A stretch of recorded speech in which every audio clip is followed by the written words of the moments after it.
Bienvenue dans l'émission Saveurs divines. Cette bonne nouvelle du royaume sera prêchée dans le monde entier pour servir de témoignage à toutes les nations. Alors viendra la fin. Ce pain céleste vous est présenté par Immaculée Niraneza.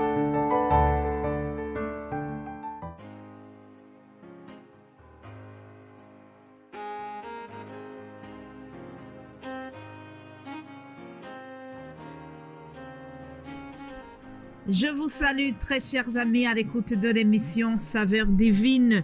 Que la paix de Dieu soit avec vous. Je vous propose de commencer notre journée en célébrant la puissance de Dieu.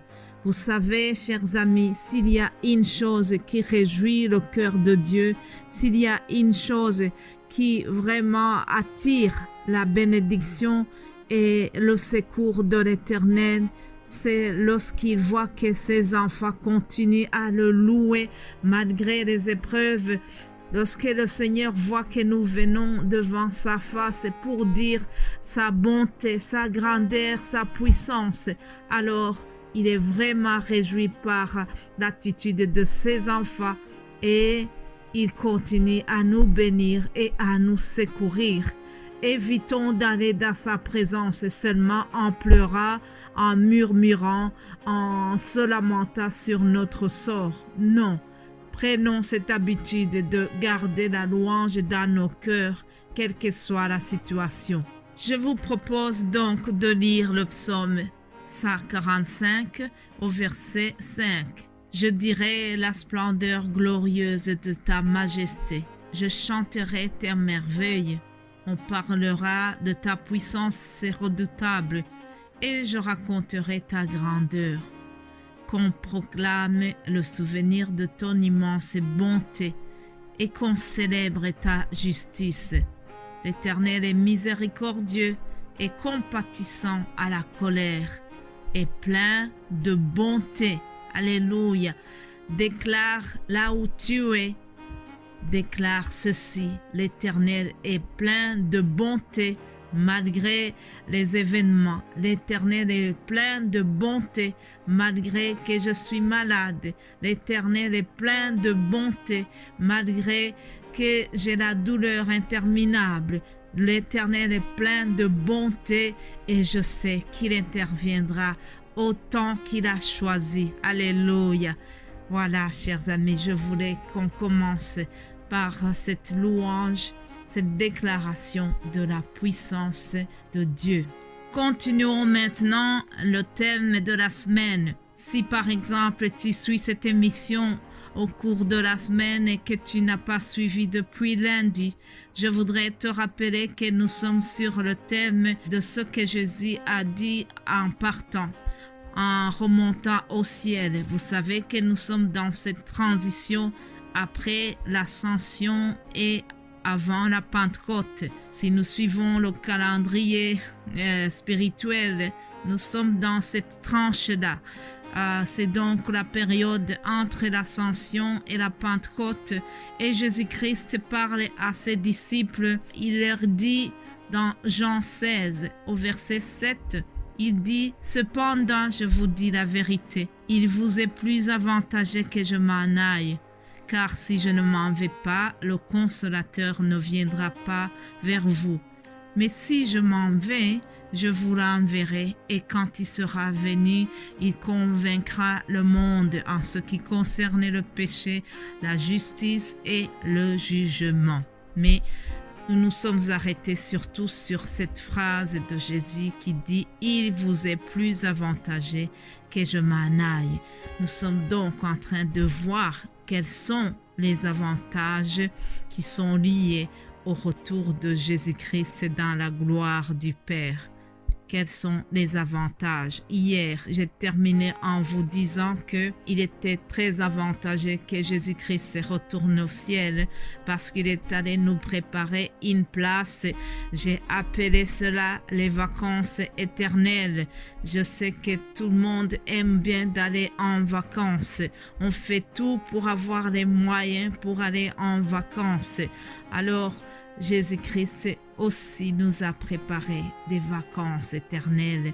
Aujourd'hui, je vais vous donner un autre avantage. Il fallait que Jésus-Christ laisse les témoins de sa résurrection. Après être remontés au ciel, les disciples ont été revêtus de puissance pour être des témoins de la résurrection. Vous savez, depuis longtemps, il y a des gens qui ne veulent pas reconnaître que Jésus-Christ est ressuscité. Les principaux sacrificateurs qui l'ont fait mourir, lorsqu'ils ont appris l'histoire de la résurrection, ils n'étaient pas contents.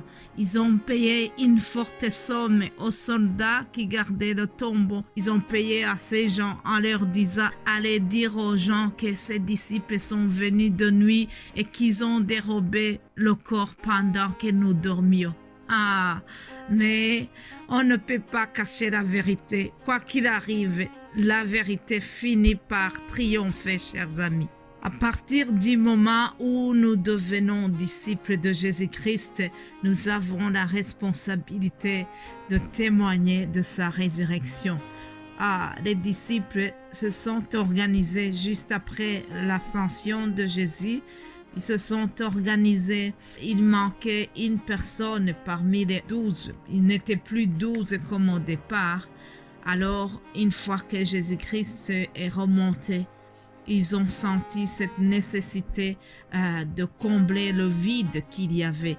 Il lui fallait un autre témoin de sa résurrection. Il fallait qu'il continue le travail à 12. Alléluia. Voyons ce qu'ils ont fait dans le livre des Actes des Apôtres. Nous voyons au chapitre 1, à partir du verset 21, nous voyons « Il faut que parmi ceux qui nous ont accompagnés tout le temps que le Seigneur Jésus a vécu avec nous, depuis le baptême de Jean jusqu'au jour où il a été enlevé du milieu de nous, il faut qu'il y en ait un qui nous soit associé comme témoin de sa résurrection. » Voilà ce que je vous disais. Les disciples ont choisi donc Matthias. Ils ont choisi Matthias pour qu'il soit aussi témoin de la résurrection de Jésus-Christ. L'apôtre Pierre a fait la proposition donc de choisir un autre qui devait remplacer Judas et ils ont procédé au choix de cette personne. J'aime beaucoup comment les disciples se sont comportés dans ce choix. La Bible nous montre qu'ils ont prié.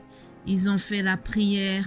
Au verset 24, nous voyons qu'ils ont dit « Seigneur, toi qui connais les cœurs de tous, désigne lequel de ces deux tu as choisi, afin qu'il ait part à ce ministère, à cet apostolat que Judas a abandonné pour aller à son lieu. » Ils ont donc prié, chers amis.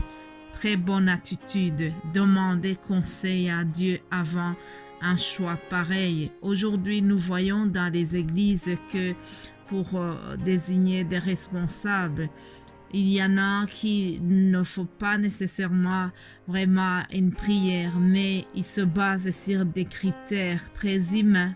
Si on voit quelqu'un qui est dans l'église et qui donne beaucoup d'argent, qui donne beaucoup d'offrandes, alors on va le parachuter à un poste quelconque parce que on sait que c'est lui qui donne vraiment une somme importante de la dîme, ou bien on va se baser sur les affinités parce que tel est de la famille du pasteur, on va le choisir pour un tel poste. Il y a souvent des critères humains qui priment avant le critère spirituel. Que Dieu nous garde et que nous puissions avoir des choix qui sont dirigés par le Saint-Esprit. Voilà, chers amis, aujourd'hui, retenez que lorsque Jésus-Christ est remonté au ciel, les disciples avaient la responsabilité de rester témoins de sa résurrection. Tout comme nous aujourd'hui, nous sommes témoins de sa résurrection. J'aime beaucoup les missionnaires qui ont quitté le confort ici en Europe et qui sont partis dans nos pays d'Afrique pour être des témoins de sa résurrection. Alléluia. Je termine ici et je vais continuer demain pour clôturer notre semaine. Soyez bénis au nom de Jésus-Christ. Amen.